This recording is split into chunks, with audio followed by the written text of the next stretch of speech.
Bullying is one of the biggest problems in today's society.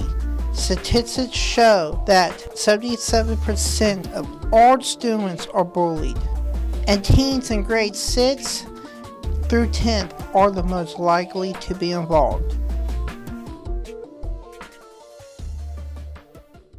I think people will tell you when they have found that they're feeling unsafe around somebody, or someone's being extremely difficult with them or verbally abusive, and someone's just knowing that their interaction with that individual is making them very uncomfortable. That person's often very critical of them and judgmental, and often tries to embarrass them in front of other people. Here's what we typically see. We see kids, students suddenly don't want to come to school.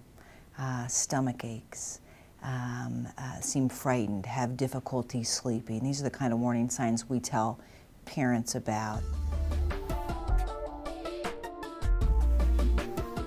I would tell you it's probably one of the most difficult to try to combat, because probably twofold is our issue. Number one, specifically, I don't think kids think before they post, as far as different things in Facebook. And the second part of it is it doesn't necessarily happen in school. There are times that it does. There are times that kids can access Facebook or some type of social media in school, text, something like that. But typically it happens at home in off hours, in the middle of the night. Something's occurred, and so they do the texting then, or they do the posting on the social media.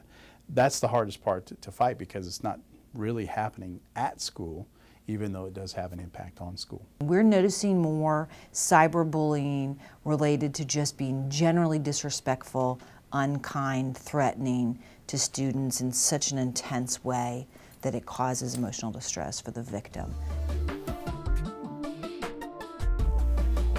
I could see that taking place usually because of fear. You know, a lot of people don't understand how the gay and lesbian relationship works, and it kind of tends to frighten them. So instead of asking questions and finding out and being more concerned on how they can initiate positive roles in those individuals' life, they tend to take the opposite direction. Our school district has a Board of Education policy on sexual harassment. It's in our student code of conduct. We have not noticed an increase or a large concern in our school district right now, specifically related to students being harassed or bullied due to their sexual orientation. It's something we're aware of, it's something we're watching for. It's part of our definition of bullying. There would certainly be consequences and interventions related to that. And I think I would respond in two different ways if I'm a parent of a high school student versus a parent of a college student.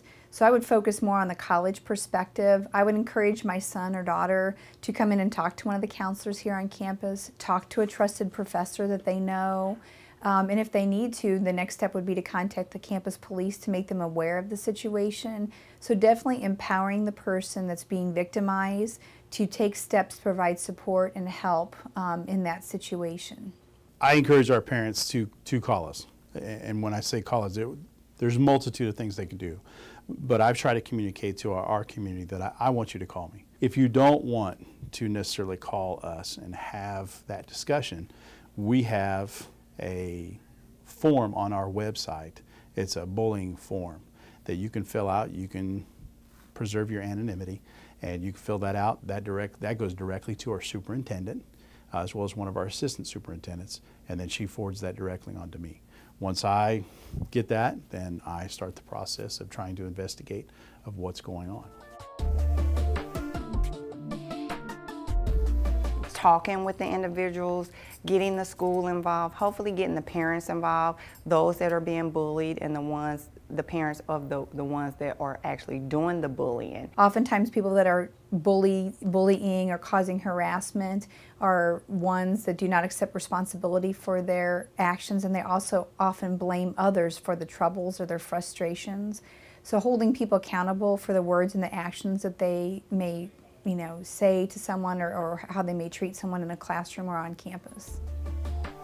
Next time you see someone getting bullied, take a stand. I'm Shawn Gelushia for JCAV News.